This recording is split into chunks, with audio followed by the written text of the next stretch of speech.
ดีเด้อพี่น้องตอนนี้ก็มารวมตัวกันแล้วพี่น้องมารวมตัวกันแล้วกำลังเตรียมตัวกำลังรอกำลังสิเริ่มเดินทางแล้วได้ครีเอเตอร์อะน้อง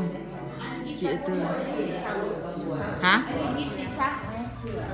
กิตติชักนี่ก็คือเดียวกับกิตติพงษ์อะนะอันแซวของคนอื่นนะ อืม มาก อืม ได้เงินเดือนหรือเปล่า ได้อยู่ได้เขาก็ดีเขามีแต่อัน รู้สึกว่าได้แบบนี้ลิ้นไปซื่อๆนะเขาก็ได้ หน้าผ่านยังบุกผ่าน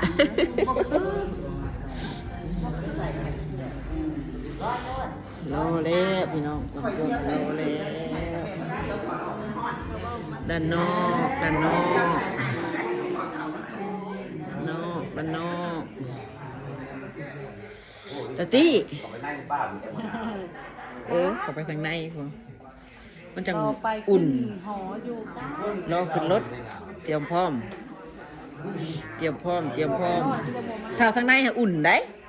โบหนาวคือทางนอกโบเย็นรออยู่พี่น้องพร้อมแล้วแหละแต่รอคนเฮ้ยอีนุ่นไม่ได้ไปจินิดฮะมันมาส่งเจ้า เพิ่นโบไปเนาะ มันก็สิไปหั่นแหล้ว ไปทั้งเดียว มันเอารถไปบ่ ไปพร้อมเดียว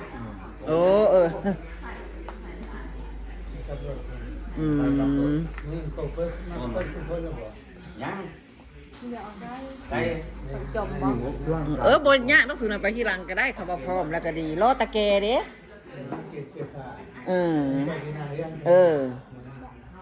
ซึ่งนั่นบ่ยากให้เขาไปทยอยไปก็ได้อีนุ่นก็เอารถไปอยู่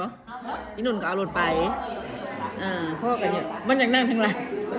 นั่งทางเนาะมันหนาวเลยเนาะมันเย็นนั่งทางหน้าได้หรอเว้ย มันเป็นมันคือเป็นแนวนี้อยู่แล้วตะกี้มันคือฆ่ากันอยู่คุณแก่คือฆ่าอยู่มันคือมั่างออกแล้วมันเป็นของสิงโตเคยเป็นอยู่ที่แบบนี้ คุณตามจีนสี่จากคุณพ่อยังอีกสองเจ้าเล่นผู้รอการคุณมาสมัครตรงตาม มันกระเฮิงแล้วบ่ได้จะเชื่อ ยังอีกสองนี่ได้นี่เจ้าอีกสอง ชอบ แบบ บ่ผ่านจะเชื่อสิ ยังเจ้ายังเป็นอะไรนะ เป็นปีนึงก็สิผ่านอยู่ที่แบบ ยังสิผ่า ตะกี้มันฆ่ากันอยู่แบบนี้มัน นี่เด่นยังอีกสองข้อนี่มันมี6ข้อนี่1 2 3 4จะผ่าน4 1 2มันแจ้งเตือนตลอดมันแจ้งให้เราเบิ่งตะกี้กุญแจมันฆ่ากันอยู่ในแบบนี้มันไข่ออกเลยนะคงสู้กันเป็นยัง ยังตะเกให้แล้วเราไปนั่น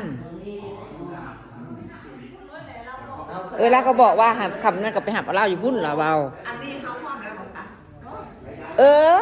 ก็พร้อมเลยแล้ว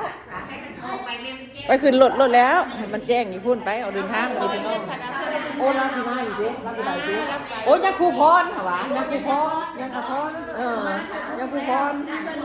เนาะอีนางพร้อมแล้วเนาะเดินทางถ่าแล้วดันสกอต ให้โรเอาบอก กำลังเดินทางขึ้นรถเนาะ คลิปมันยังสิเอาอยู่ เดินทาง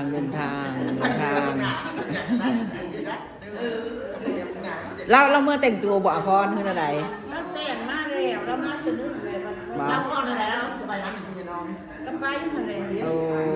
เพิ่นมาจะมีเบอร์เพิ่นอยู่บ่ซะ โทษนั่นหาแล้วเอ้ยฝุ่นอยู่ว่าให้เลย